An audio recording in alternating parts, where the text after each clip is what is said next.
esse trabalho. Então, Efésios, que é chamado o livro da família, capítulo 4, versículo 10 e 11. Somente esses dois.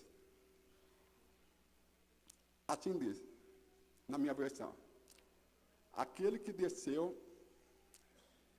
é o mesmo que subiu acima de todos os céus para cumprir todas as coisas. E ele mesmo deu um para apóstolos, e outro para profetas, e outro para evangelistas, e outro para pastores e doutores. E aí vai desencadeando uma hora de explicações. Eu escolhi esse versículo para, antes de iniciar, para dizer a todos vocês, o que inclui, se tiver algum visitante ou uma visitante, de que eu não sou pastor. E assim como diz que cada qual foi chamado para um serviço, eu quero dizer que na igreja, em alguns lugares fora, eu trabalho como professor, na matéria de psicopedagogia aplicada à teologia. E o porquê que eu estou falando isso? Porque existem pessoas que têm em mente que um teólogo é pastor. E eu tenho que dizer para vocês que nem sempre. Vocês vão ver por aí teólogos que não são pastores. Existem pessoas que têm em mente que todos os pastores são teólogos. Também não é verdade.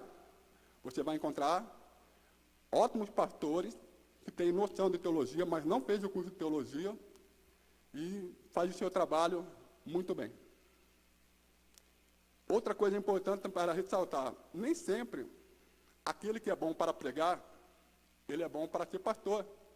Porque um pastor ele tem que cuidar de almas. Então é um trabalho muito diferente. Não é só pregar o evangelho. E quando a igreja convida alguém para estar à frente no trabalho, pesa sobre ela uma responsabilidade muito grande, inclusive sobre os membros e o pastor responsável. E esta é uma das razões que nos lugares que eu sou convidado, e hoje eu não sou louco de subir no púlpito.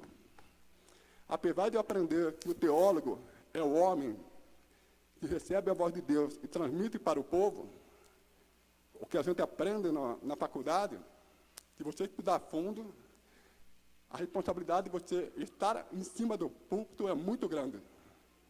É por isso, gente, que quando alguém é convidado para fazer um trabalho, muitas e muitas vezes os pastores eles se escondem. E aí vocês perguntam, por que disso? Ele está orando em favor daquele que vai trazer a palavra. A responsabilidade é enorme.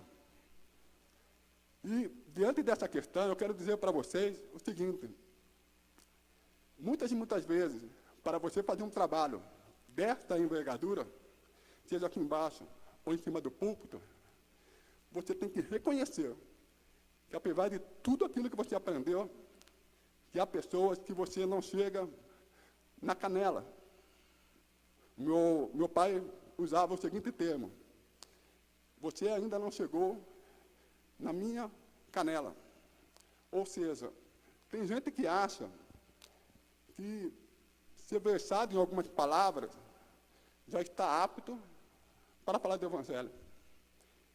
E eu me lembro muito bem que numa das apresentações, umas pregações que o pastor Eliseu fez, ele destacou que há muito teólogo, eu incluo aqui alguns pregadores também, que fala da palavra de Deus, usa as palavras muito bem, mas não fala e não tem verdadeiramente o poder de Deus.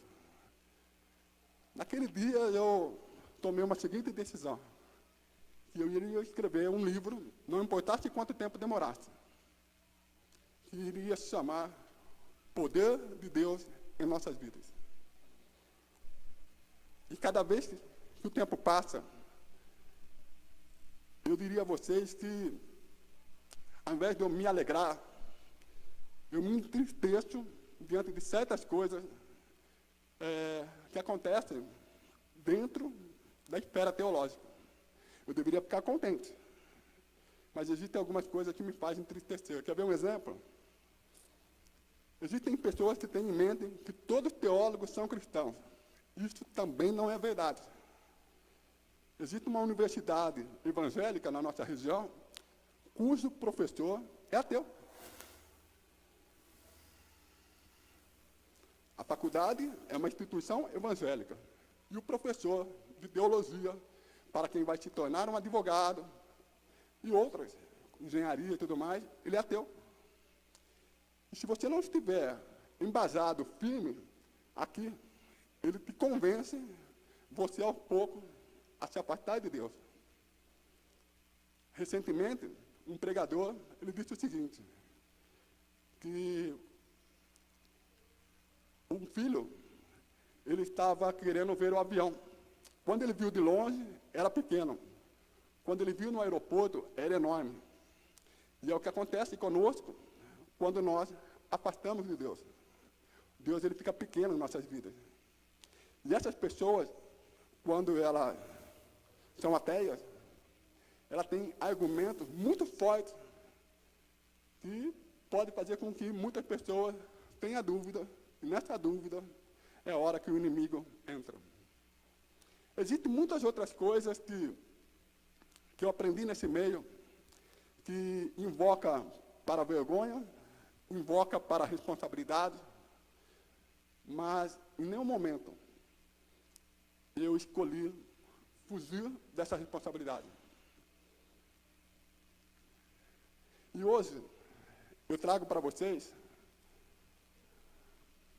algo que um dos nossos membros fez a visita, o pastor Fabiano, e para assistir a aula do NETEP, que acontece de quinta-feira, e ele disse, leva parte dessa mensagem para o pessoal que frequenta as quartas-feiras.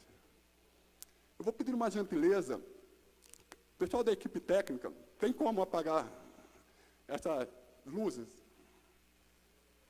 e essas duas no meio?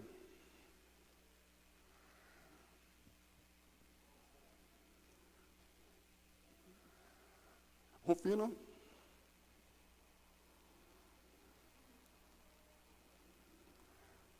Acendeu essa daí. Mas melhorou. Elas ofuscam a vista, principalmente se você estiver aqui embaixo. E é engraçado que a gente aprende algumas coisas sobre as luzes, a luz, e se reflete no mundo afora e na palavra de Deus.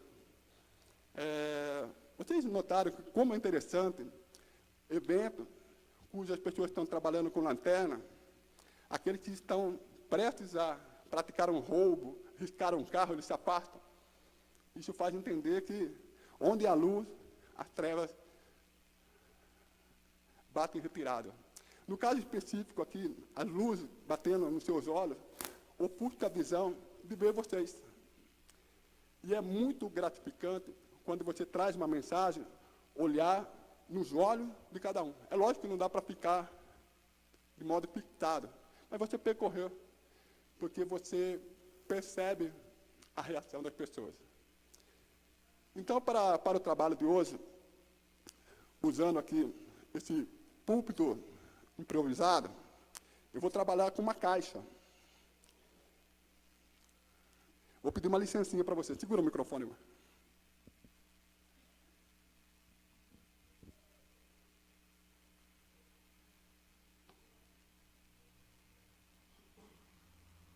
Põe lá no meio? Põe a mesa lá no meio?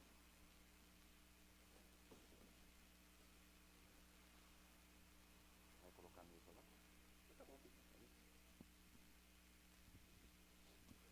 Eu vou usar uma caixa. E nessa caixa nós vamos trabalhar algumas ilustrações. E para facilitar a minha comunicação para com vocês, e vocês terem um melhor aproveitamento, eu vou pedir para que vocês não se assentem na primeira fileira. E se você quiser saltar a segunda, tudo bem também. Mas quem estiver ao fundo, venha um pouquinho mais à frente, porque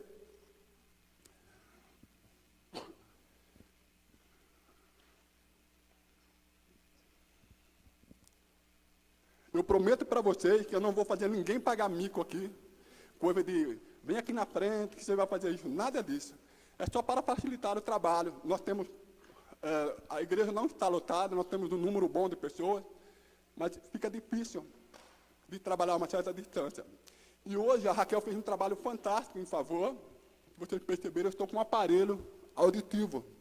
Eu tenho um problema de audição, então, se alguém falar comigo, vai ser melhor para captar. Senão, vou só fazer a leitura labial, o que fica um pouco difícil. Então, só por isso que eu estou pedindo para que vocês aproximem para eu ver melhor vocês. Então, vamos lá.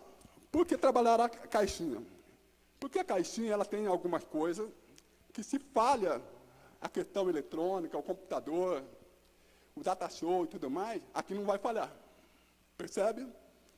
E a caixinha ela vai ter, em alguns momentos, algumas representações. Alguém já ouviu falar da terminologia seguinte? Fulano está dentro da caixinha. Já ouviu falar esse termo?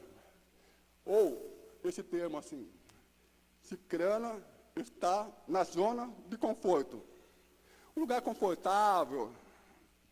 Então, nós, principalmente cristãos, precisamos trabalhar nossa mente para sair da caixinha, para aprender coisas novas.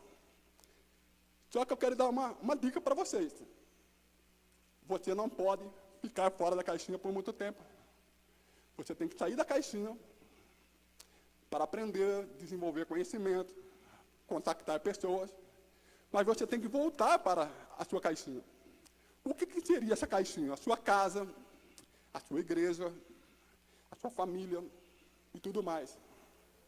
Então você vai encontrar por aí pessoas que ou fica preso dentro da caixinha, ou sai fora da caixinha, vê que é legal e não volta mais. Então as duas coisas, elas são perigosas. Então nós saímos da caixinha para abrir a nossa mente, porque uma vez aberta não tem como voltar como era antes, mas ao mesmo tempo você volta para a caixinha, porque você precisa cuidar da sua casa, você precisa cuidar da sua caixa de ferramentas. Se você trabalha com carro, você precisa cuidar do seu carro.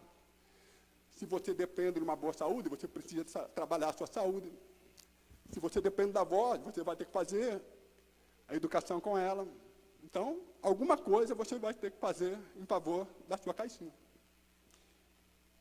Então, eu vou tirar algumas coisas que vai servir de ilustração e vai facilitar a sua visualização e, ao mesmo tempo, o seu aprendizado. Eu quero começar aqui com essa frase.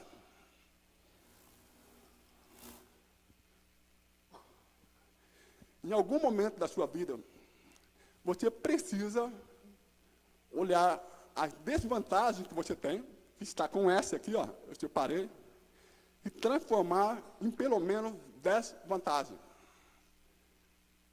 Isso aqui você vai ver alguns palestrantes motivacionais falando sobre isso aí. Mas eu não quero mostrar isso aqui para vocês só na questão da motivação. Eu quero mostrar isso aqui para vocês na questão da transformação. Então você vai deparar que você tem alguma desvantagem ou desvantagem. Eu deparei a minha quando eu era adolescente.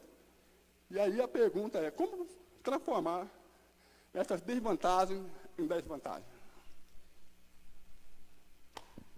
Pensa comigo.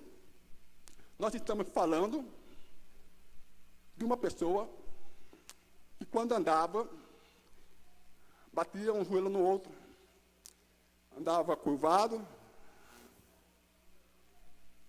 era fanhoso, falava pelo nariz, já viu, cara? E, pelo problema auditivo, eu não conseguia aproveitar as aulas. Não servia para jogar bola, porque era perna de pau. Era feinho, magricelo. Então, não tinha vantagem que meus amigos tinham de ser galã. E aí, eu pensava, o que eu vou fazer para ter uma vantagem substancial, pelo menos na minha geração? Todos esses garotos vão passar à minha frente, vão conseguir os melhores empregos, vai cativar as melhores garotas. Este era um dos meus pensamentos. Mas um dia eu ouvi algo que foi um estalo. Toda pessoa que ela tem uma desvantagem, ela ganha uma vantagem de compensação. Por exemplo, quem é disléxico tem dificuldade para escrever. Por ele ter dificuldade para escrever, ao assistir uma palestra, um culto, ele presta a máxima atenção. E ele retém a informação, pastor. Retendo a informação, se você der a prova para ele, ele tira 10.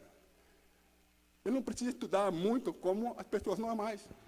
Porque a pessoa normal, ela acha que tem facilidade, na hora de fazer a prova ela fica nervosa, na hora de estudar ela estuda errado, e aí dá branco quando vai fazer chamada oral. Uma pessoa que tem problema de audição, ela tem uma das vantagens. Ela aprende desde cedo a ler pessoas. Quero destacar aqui que não é possível um ser humano ler o pensamento do outro ser humano. Mas ele consegue ler o que a pessoa está sentindo. Ele consegue antever o que aquela pessoa vai fazer. Porque ele está tão acostumado a olhar nos olhos das pessoas, olhar nos lábios quando ela fala, que ele já vai catalogando algumas coisas. Vamos supor, eu convivo com Ezequias, um dia, uma semana, tal. Então, de repente, eu bato o olho nele. Se eu ver que os lábios dele mexeu, eu sei que ele está sentindo uma determinada coisa. Se eu ver se a sobrancelha dele fez uma... eu sei que está acontecendo tal coisa com ele. Aí é só falar, viu, você não está bem do estômago hoje, né? Como você sabe, ó? Percebe? Essa foi uma vantagem que eu percebi. E a outra foi de aprender, naquela época, que os países mais desenvolvidos, as pessoas liam.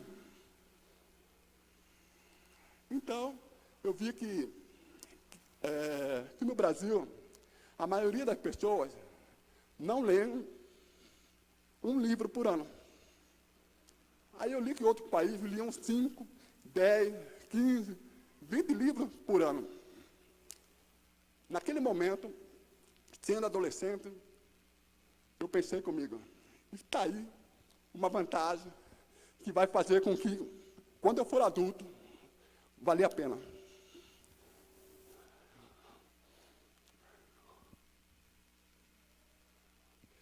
Livro é um documento vivo e dinâmico que enriquece a cada nova leitura. Uma pessoa que lê, ela fala melhor. Uma pessoa que lê, ela escreve melhor. Uma pessoa que lê, ela tem uma melhor apresentação. Uma pessoa que lê, quando ela diz assim, passa a bola para mim, a pessoa passa. Uma pessoa que mal lê, mal escreve, mal fala, tem dificuldade de formar pensamento, construir mensagem. E teologia é importante. A palavra de Deus e a semântica. E a semântica trabalha a questão do estudo das palavras, o significado, o sentido. E o teólogo, ele não pode ser achólogo. Achólogo é o que ele acha. Mas ele tem que estudar axiologia. E ele vai trabalhar a construção de pensamento. Irmãos, eu confesso para vocês que durante o ano de 2000 até 2015, as coisas estavam fluindo muito bem para o Elvis. Naquilo que ele tanto sonhou, que era da questão da comunicação e tudo mais. Mas em 2016 as coisas começaram a se fechar. Hoje, as portas estão fechadas. E quando elas se fecharam, eu não entendi. Eu não entendia. Mas eu aprendi que era falta de educação ficar perguntando para Deus, por que Deus, por que Deus, por que Deus? e que mais adiante eu entender o para quê. E o engraçado é que eu tenho testemunhas vivas aqui no nosso meio. No ano de 99, para que eu pudesse trabalhar a questão da fala, eu falei para a minha mãe, mãe, empresta a sua casa para eu chamar aposentados e aposentadas, e eu vou fazer palestras para eles. Palestras sobre o quê, filho? Evitar ter gastrite, como trabalhar para não ter dor de cabeça, etc, etc. Aí ela disse, mas filho, por que aposentados e aposentadas? Mãe, você acha que um jovem, um adolescente, vai prestar atenção nas minhas palavras? E eu tinha me formado em comunicação. Meu professor chamou no canto e disse, Elvis, faça qualquer coisa, menos trabalhar com o público, menos falar em público. Eu falei, por quê? Por causa do seu problema de fala, do problema de audição. Desista. O que eu faço então? Olha, e ele falou como amigo, hein? Faça direito, se forma e trabalha na porta da cadeia, que nunca vai fazer serviço para você. Eu fui embora naquele dia chorando. Então eu havia sofrido algumas decepções. Essa mensagem, alguém se lembra de um clube americano chamado Rio Branco? Eu era sócio. E aí, quando eu subi no trampolim, eu escorreguei. Quando eu escorreguei, estourei o tímpano esquerdo, porque eu uso o aparelho.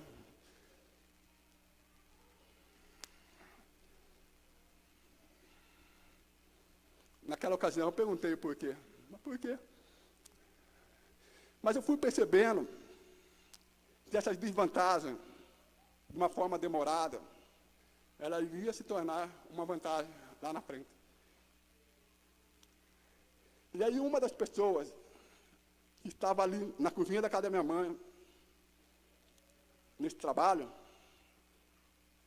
era o pai do Basílio. Eu chamei o pai dele, os amigos dele, e falei, vamos lá em casa. Aí não cabia na garagem, na cozinha, foi para a garagem. Da garagem foi para o Centro Comunitário de São Vito. Do Centro Comunitário de São Vito foi para o Hotel Nacional. E foi uma época fantástica. As pessoas viam lá, Elvis Molina, lotavam. Aí eu venho para cá fazer o curso de psicopedagogia aplicada à teologia. Tem que 8 pessoas, né? 9, 10 alunos. E eu senti vontade de perguntar por quê.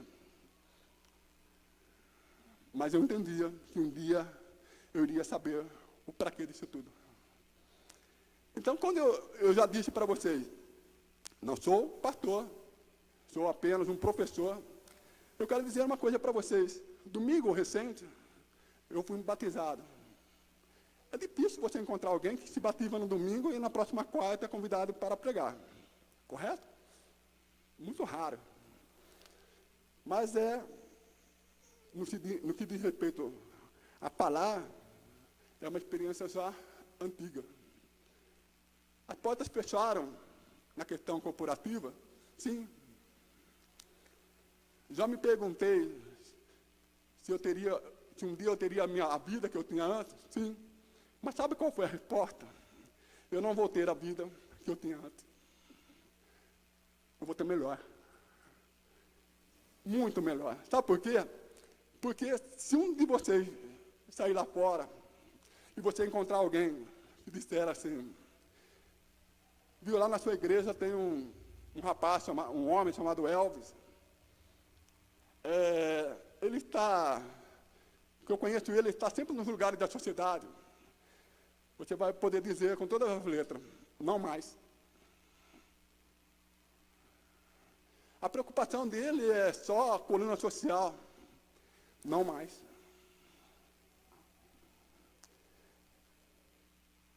Um cara que só vive de fachada, não mais.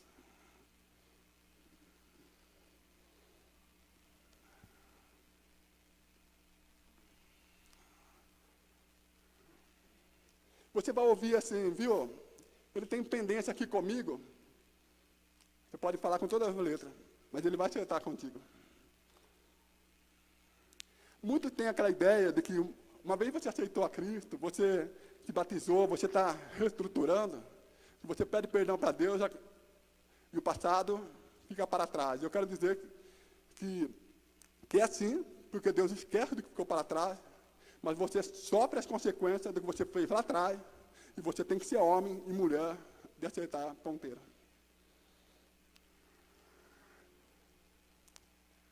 Eu não me envergonho de ser um homem íntegro. Eu não me envergonho de dizer a verdade. Se alguém visse o meu Face há um tempo atrás, fala, nossa, o Elvis se mostra como solteiro e tal. Não mais. Está lá, eu e a Raquel juntos. Se alguém falar assim, viu, ele se mostrando como solteiro, a questão era paquera e tal, não mais. Então, eu tenho todos os atributos que, se você olhar humanamente falando, psicologicamente falando, você vai dizer, aí está um homem derrotado. Aí está um homem que está perdido. Aí está um homem que não tem mais jeito. E eu vou dizer uma coisa para vocês. Quando Deus pega você para trabalhar com você, e você se colocar como tal, para se moldar, para trabalhar com você, ele pode te quebrar, ele pode te moer. Mas a maneira como ele vai trabalhar com você, ele não vai trabalhar de fora para dentro, ele vai trabalhar com você de dentro para fora.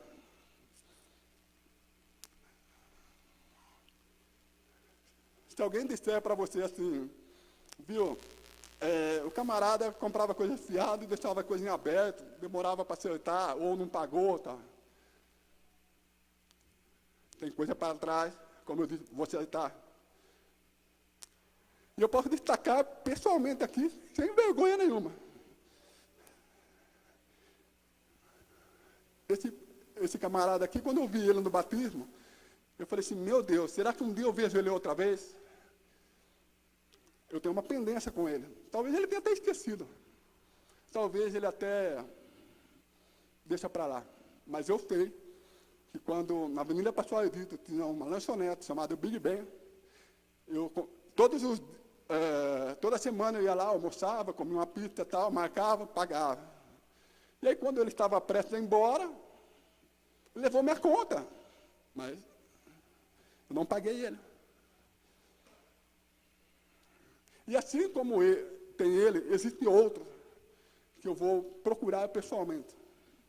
Mesmo sendo lá atrás um empresário, hoje um operário, vou dizer, olha, você não lembra, mas eu lembro.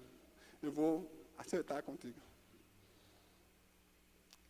Aí pode acontecer dele falar assim, Elvis, não lembro mais, tal, mas eu faço questão de pagar. Mas Elvis, esquece tal.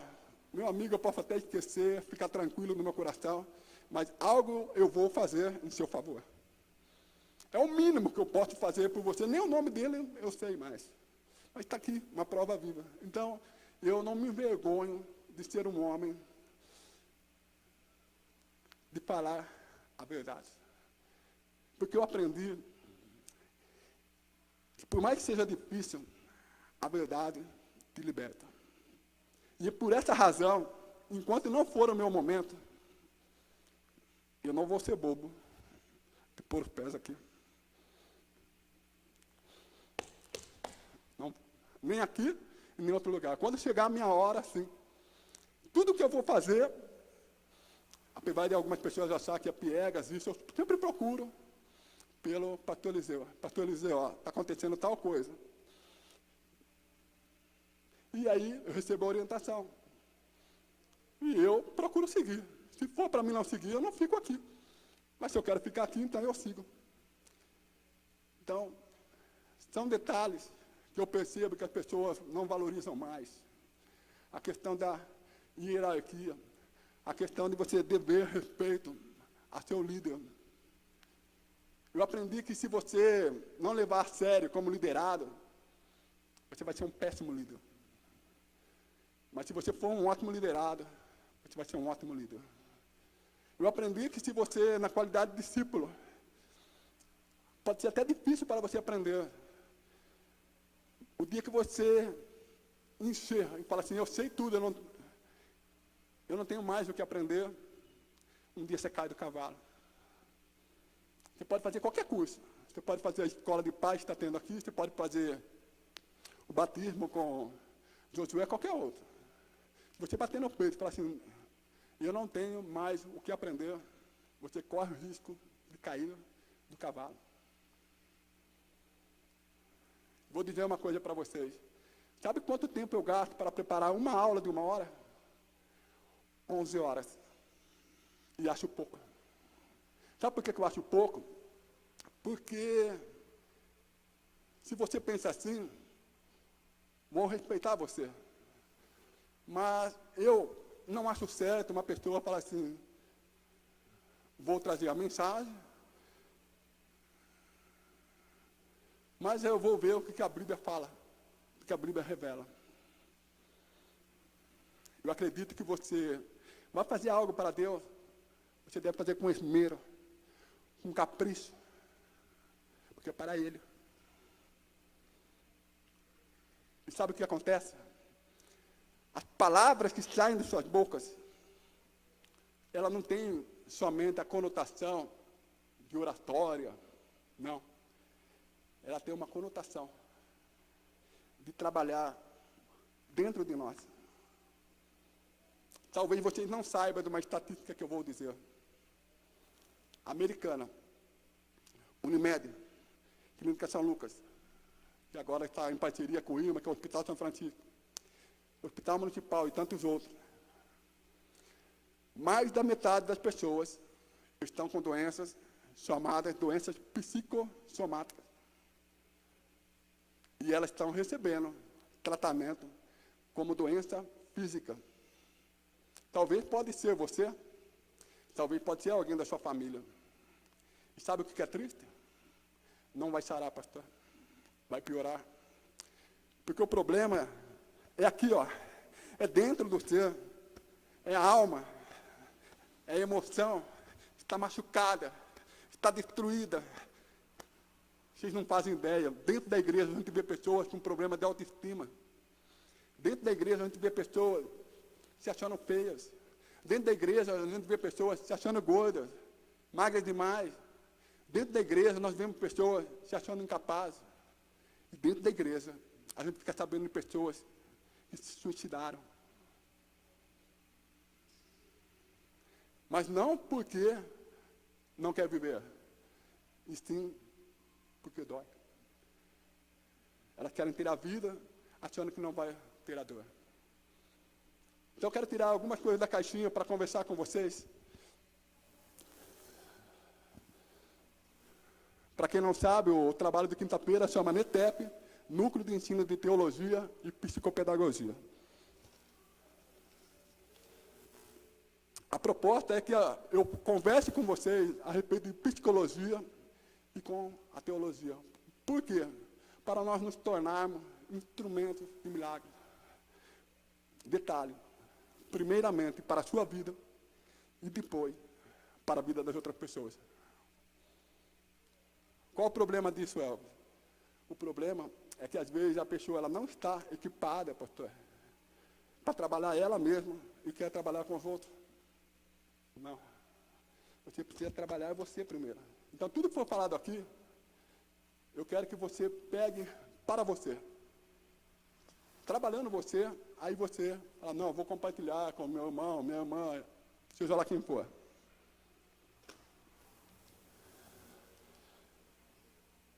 Tal proposta requer oração. Martinho Lutero certa vez disse, tenho tantas coisas para fazer hoje que precisarei passar mais de 1 hora ajoelhado.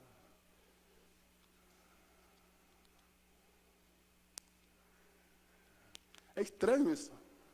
Como que uma pessoa que tem tanta coisa para fazer, ela acha que ela tem que tirar 1 hora para conversar com Deus? E se não fizer isso, é perda de tempo. Então fica a dica para vocês. Há momentos nas nossas vidas, eu diria praticamente todos os dias, que você deve orar, inclusive para aquelas coisas que você tem certeza que você vai fazer. Porque ao menos você não está trabalhando, inflando o ego. E eu vou explicar melhor o que é esse ego inflado. Psicologia mais teologia. Fazer e ser tudo aquilo que Deus tem em mente para nós. Elvis, o que acontece se eu deixar a questão teologia, que é o estudo de Deus?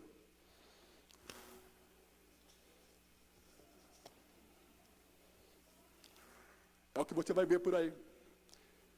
Inclusive, eu não tenho vergonha de dizer para vocês que existem muitos pregadores no púlpito falando disso aqui.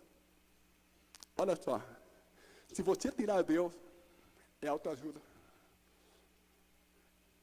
Se você inserir Deus, é ajuda do alto. Se a psicologia estuda a mente humana, se a teologia você estuda a mente de Deus, você tem que saber uma coisa. É perigoso você confiar na sua mente e no seu coração. Davi fala isso, Salomão fala isso, que o nosso coração e a nossa mente nos enganam. Você acredita que aquilo lá é o melhor para você, de repente não é. Você acredita que essa é a aposta que deve ser feita, de repente não é. Pode ser aos seus olhos, mas no contexto geral, não é. Recentemente eu estava conversando com o evangelista Josué, e ele me confessou uma coisa que me fez elevar ainda um pouco mais o conceito que eu tenho por ele. Ele disse que houve um momento na vida dele que ele queria trazer algo melhor para a família. E aí, além do trabalho, ele resolveu se associar a uma pizzaria.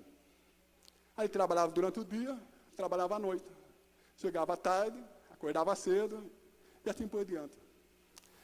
Inicialmente, humanamente falando, era a melhor coisa que ele ia fazer, pastor. Só que com o tempo ele percebeu que ele estava deixando a sua esposa de lado. Ele estava deixando o ministério. Estava deixando as coisas mais importantes. E ele disse que ele teve que tomar uma decisão rápida.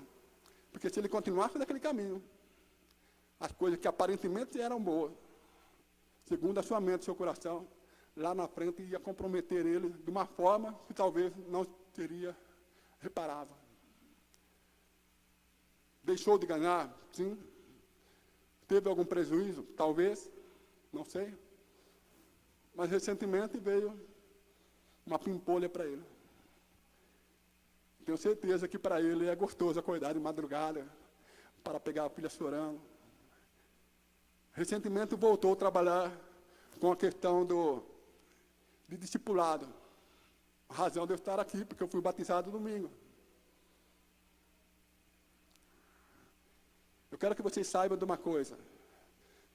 Se você tirar Deus de tudo aquilo que eu falar, isso vai virar autoajuda. Eu sugiro que você aprenda um pouco sobre como funciona a nossa mente, mas insira Deus em tudo que você for fazer. Sabe por quê? Porque você vai receber a ajuda do alto.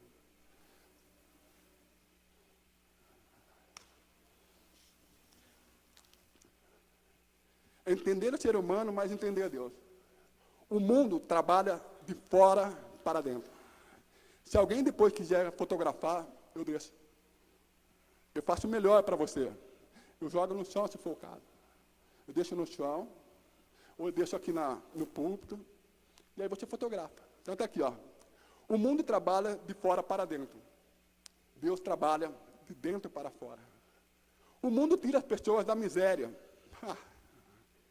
Recentemente saiu uma matéria dizendo que o dinheiro da Criança Esperança, a Globo não manda tudo para a Criança Esperança. Mas Deus tira a miséria das pessoas e depois elas mesmas saem da miséria. O mundo molda o homem, mudando o seu meio. Deus muda o homem e depois muda o meio. O mundo determina o comportamento humano, mas Deus muda a natureza do homem. Pastor Vicente, vem cá um pouquinho.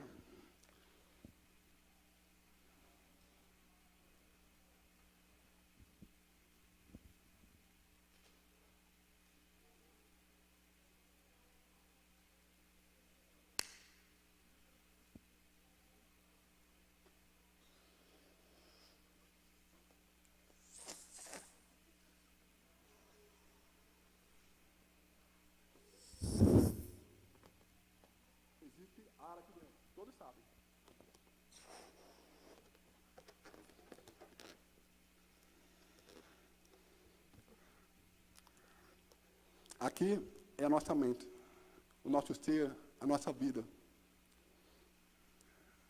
Disseram na escola que nós somos seres racionais. Mas se você não souber usar a razão, é isso que você faz. Agora, espera só um pouquinho. Se eu distribuísse bexigas para vocês e dissessem que esse palito seria a sua razão, e desse um tempo pré-determinado para a proteção, vocês não acreditam. Ia ser um bando, parecendo um bando de louco, ia ter gente que ia estourar a bexiga do outro. Sabe por quê? Porque eu ia passar a instrução rápido. E você ia associar palito de dentro, com tudo, bexiga, explode, eu vou proteger a minha e vou tirar do outro, pelo menos ele morre. Mas o fato é que se todos soubessem trabalhar a razão, segurando e protegendo a vida, todos estariam vivos. Pode se assentar. Uma salva de palmas para o pastor Vicente. Onde eu quero chegar é o seguinte: nós somos inteligentes, mas a maioria das nossas decisões são emocionais. Tem pais que, de repente, o filho fala assim: pai, eu preciso de tal coisa. Só que não é preciso, ele quer. Aí ele se endivida. Eu faço tudo para o meu filho, eu faço tudo para a minha filha. É o melhor para ele, é o melhor para ela. Não é. Existe uma diferença entre precisar e querer. As pessoas dizem que precisa, mas no fundo ela quer. Ela troca de carro, ela dá 1000 motivos pela razão. Olha, eu troquei de carro porque já estava um ano ultrapassado, mas a verdade é que ele foi numa loja, sentou no carro, e aí o dono da loja falou assim: Raiden, você imaginou este banco abraçando você? Aí o Raiden: olha no retrovisor, você tem algum amigo que você gosta tanto? Ah, eu gosto muito de andar com a minha esposa, com o meu sogro e tal. Imagina você olhando no retrovisor, seu sogro, piscando para você, porque você está abençoado. Verdade. Aí ele sai de lá dizendo: eu preciso comprar esse carro, eu vou comprar, eu vou financiar tal. E aí o que ele faz? Deus, se for da sua vontade, que dê certo. Se não for, que eu dê cabeçada. Aí ele dá cabeçada, aparece na igreja, fala: puxa vida, eu dei cabeçada. Então eu quero dizer para vocês que nós precisamos entender, se quisermos dar bem na vida, é diferenciar aquilo que você precisa daquilo que você quer. A maioria das coisas nós queremos, ao invés de precisamos. Se você conseguir diferenciar isso, você vai fazer uma grande diferença, principalmente na questão administrativa e financeira da vida de vocês e dos seus negócios. Mas as coisas não param aí. Para sejamos um instrumento do milagre, nós precisamos de nova mentalidade. Nós precisamos de novas estratégias. Nós precisamos de táticas. Romano fala sobre a nova mentalidade. O que é nova estratégia? É você saber onde você está e onde você quer chegar. E o que você vai fazer para chegar lá? Até para fazer um projeto evangelístico precisa de estratégia e tática. É por isso que precisa ter reunião. Outra reunião, sim, para definir qual vai ser a estratégia e as táticas para a gente trabalhar no bairro, para trabalhar com as outras igrejas que nós temos, para trabalharmos as vendas, não importa. Nós precisamos desenvolver um novo conjunto de habilidades. Para isso nós precisamos sair da caixinha. Se a gente ficar contente com as habilidades que temos, nós não crescemos, nós não desenvolvemos. E nós precisamos de um novo conjunto de ferramentas e novos hábitos. A ciência, do lado psicológico, diz que para você desenvolver um novo hábito, você precisa de 21 dias. Se você não fizer isso, o seu cérebro não retém, e você não aceita. Então, rapidamente, primeira conduta: querer ser um instrumento do milagre. Ah, mas eu quero. Existe uma grande diferença entre a vontade ativa e a vontade passiva. A maioria das pessoas tem vontade passiva. Como que funciona, Elvis? O Basílio me pergunta. É assim. A pessoa que tem vontade passiva, ela tem vontade, mas ela fica esperando. A outra pessoa, ela tem vontade ativa. Qual que é a diferença? Ela faz alguma coisa. Elvis, mas as coisas que vêm de Deus, eu preciso querer? Precisa. E outra coisa muito importante, há uma grande diferença entre você querer e temer. Olha aqui, se você olhar a história, 1956, fala de um batista negro, chamado Fred, que junto com o King Jr., aquele negro que trabalhou contra a segregação dos negros, não podia sentar negros no ônibus e tudo mais, ele foi apedrejado, ele apanhou, e ele saía, ia no hospital. O que aconteceu? Você sofreu alguma escoriação, faz o que tem que fazer, e voltava para fazer um trabalho. Porque na cabeça dele era assim, eu quero ser um instrumento do milagre. Eu quero ver isso acontecer. E se o Senhor permitir que eu esteja vivo, se o Senhor me proteger dessas gangues e tudo mais, é porque o Senhor quer que eu vá avante. Então vinha pessoas com soco inglês para bater nele, e ele deixava bater. Sofria poucas escoriações. Um dia apedrejaram o carro dele com a filha dentro. Jogaram fogo na sua casa. Mas persistia. Outra coisa, querer é diferente de temer. Jó 3,25. O que eu temia me sobreveio, o que eu receava me aconteceu. Esse versículo, se você estudar sobre o prisma da psicologia, ele vai dizer o seguinte: o grande perigo do ser humano é ter medo. Aquilo que ele teme pode acontecer. Quando você vê carro que bate em poste, em árvore, é porque quando ele perde o controle, a primeira coisa que ele olha é para a árvore e para o poste.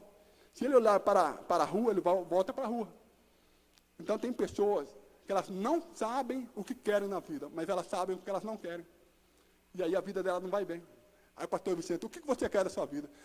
Eu não quero ter um emprego medíocre, eu não quero uma escola errada, eu não quero conhecer uma pessoa errada. Aí, passa um tempo, como foi? Escolhi uma faculdade errada, estou namorando uma pessoa errada.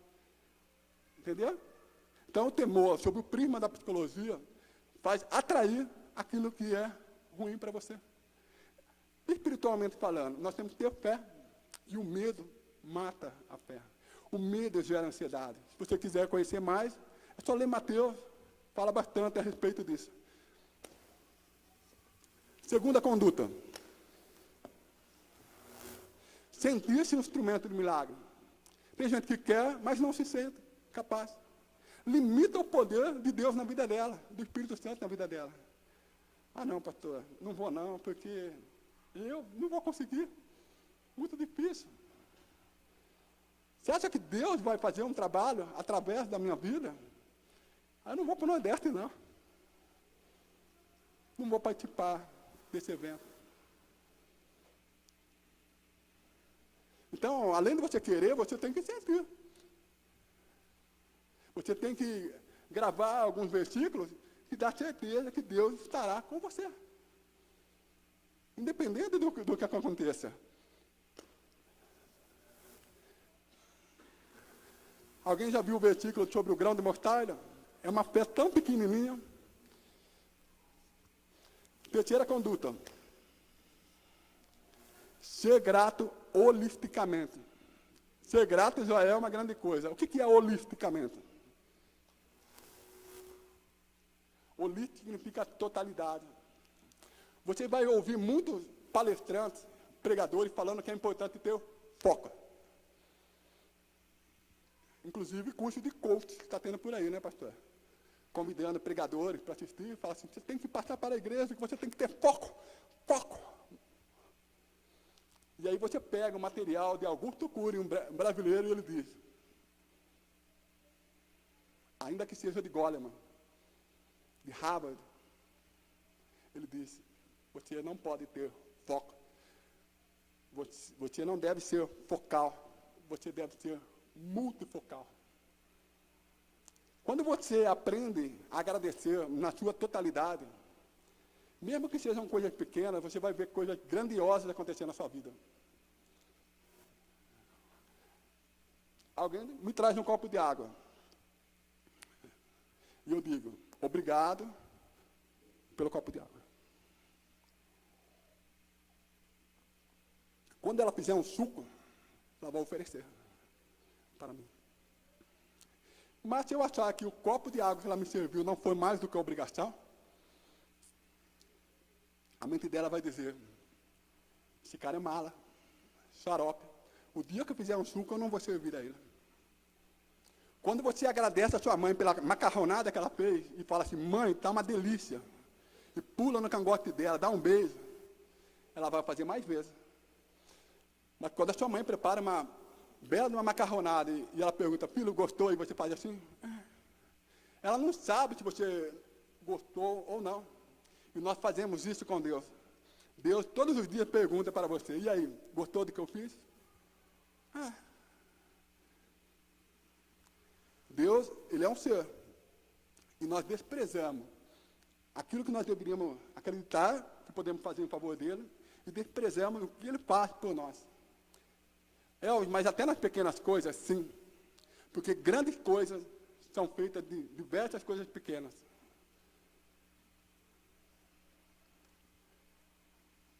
Detalhes. Tudo uma questão de detalhes.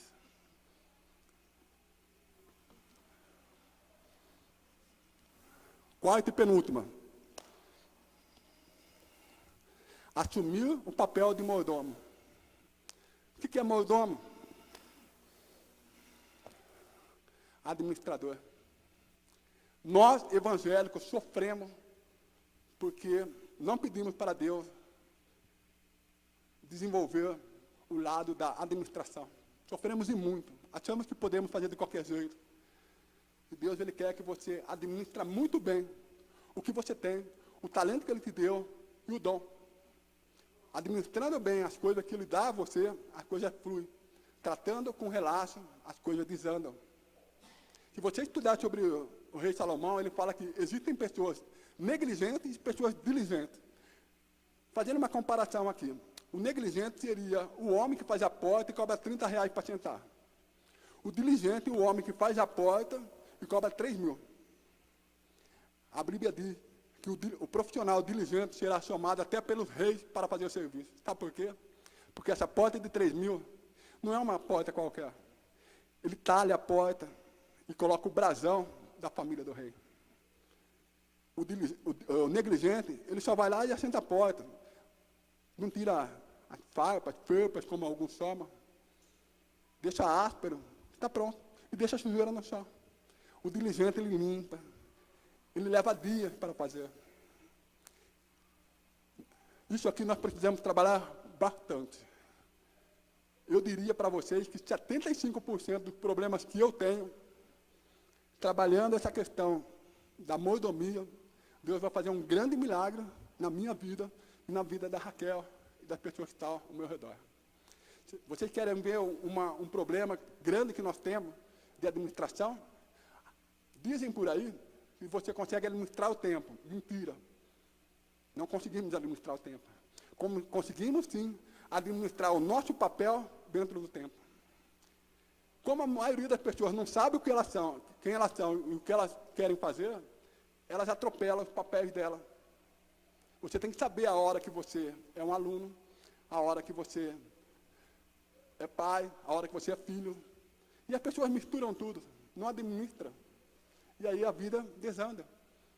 É tão difícil isso. Por isso que nós devemos pedir sabedoria a Deus. Porque se você pedir, Ele dará a você abundantemente. Mas é preciso querer, é preciso buscar. E para terminar, gente,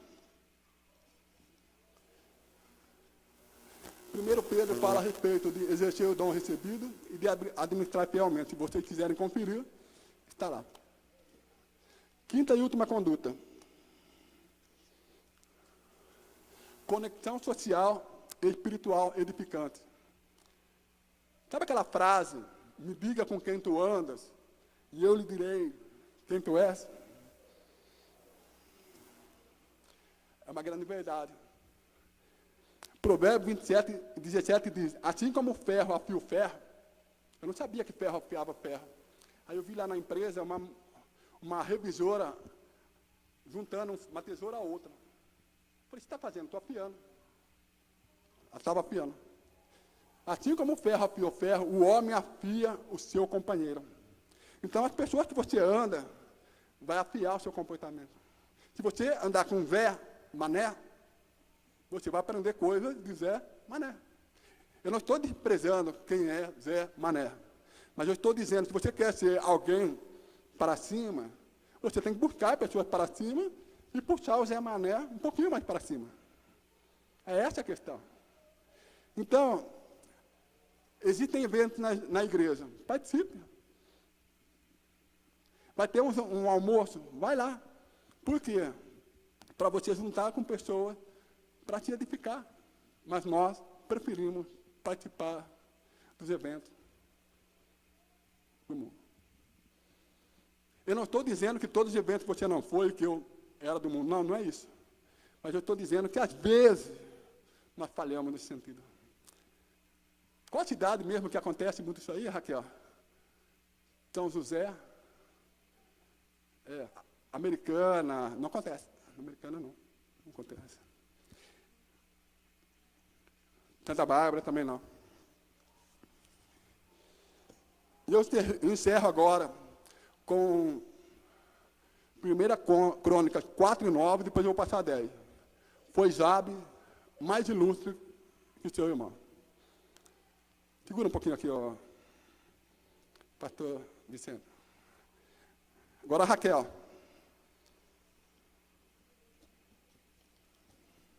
Por favor, Raquel. Segura aqui. É a continuação. Jabes invocou a Deus de Israel, dizendo, ai, me abençoes, e aumente as minhas fronteiras, que a tua mão esteja comigo, e me preserves do mal, de modo que não me sobrevenha a aflição. E Deus atendeu o seu pedido. Quando você olha para essa oração, a impressão que dá é que ela é uma oração egoísta. Mas ele disse, Deus, me abençoe. Qual foi a última vez que você orou e falou assim, Deus, abençoe a minha vida? Qual foi a última vez que você orou dizendo, Deus, aumente os meus horizontes, aumente a minha fronteira, faça que eu seja um homem inteligente, uma mulher inteligente, faça com que eu veja novos horizontes? Qual foi a última vez que, ao invés de você enfrentar a tentação, você disse, que a tua mão esteja comigo e me preserve do mal? Sabe qual é o melhor homem de briga? Aquele que foge de uma briga. Então a gente tem que pedir a Deus para que faça com que a gente passe longe do que é mal. Mas não, às vezes a gente quer enfrentar o mal. A gente quer enfrentar a tentação. Ah, mas eu consigo. Não é melhor cair fora? De modo que não me sobrevenha a aflição. E Deus atendeu ao seu pedido. Olha que interessante. Jabe, mais ilustre do que os seus irmãos. É lógico que nós estamos falando aí de terra, propriedades e tal. Mas sabe uma coisa que eu tenho aprendido lendo este livro? Eu aprendi que não é errado você orar a Deus para que Ele te torne você um homem ilustre, uma mulher ilustre, aos olhos dEle. Antes, a minha preocupação era ser um homem ilustre na sociedade. Era ser um ilustre aos meus familiares. Hoje, eu não me importo mais com isso. Eu quero que Deus me veja como um homem aprovado, só. De modo que eu possa passar alguma coisa que tenha grande valor para vocês. E para encerrar, a gente depara com muitos apelos. Eu tenho aprendido uma coisa também em teologia, que muitas vezes as pessoas pedem oração, recebem oração, tornam a pedir, porque dentro do seu recôndito, ela não recebeu uma oração específica. Então ela torna a participar de outras ocasiões. Então, eu só vou deixar aqui para os pastores fazer isso, eu não vou fazer, para encerrar. Se acaso na sua vida, com você, há algo que você queira fazer, mas vamos dizer assim, algo que você precisa fazer, não que você quer, você precisa fazer, mas você não gosta. Por exemplo, você tem que caipir o lote, mas você não gosta. Ou você não tem vontade, ou você não sabe, ou você não tem condições para tal. Vou repetir, algo que você precisa fazer, mas você não gosta, você não tem vontade. Você não sabe, você precisa de auxílio. Ou você não tem condições para tal. Algo que seja aparentemente simples, ou até mesmo impossível. E você quer experimentar que você vai se tornar um instrumento do milagre, Deus vai trabalhar com você, você pode se manifestar. E da maneira como deve ser feita.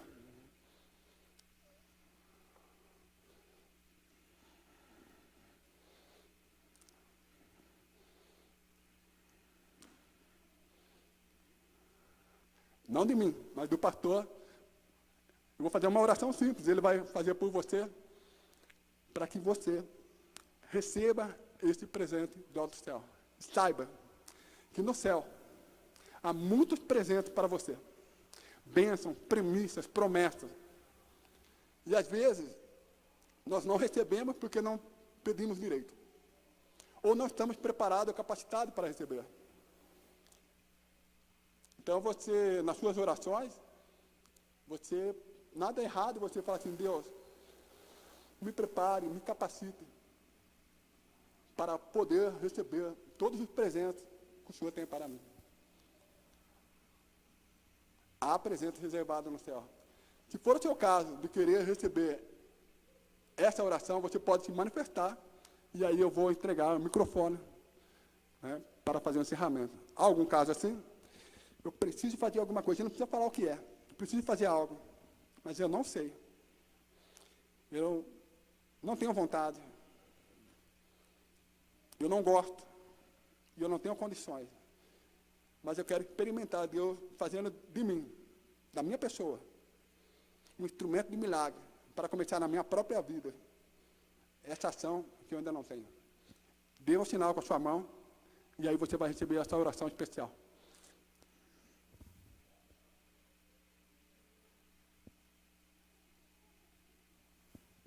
Pelo jeito, ninguém precisa.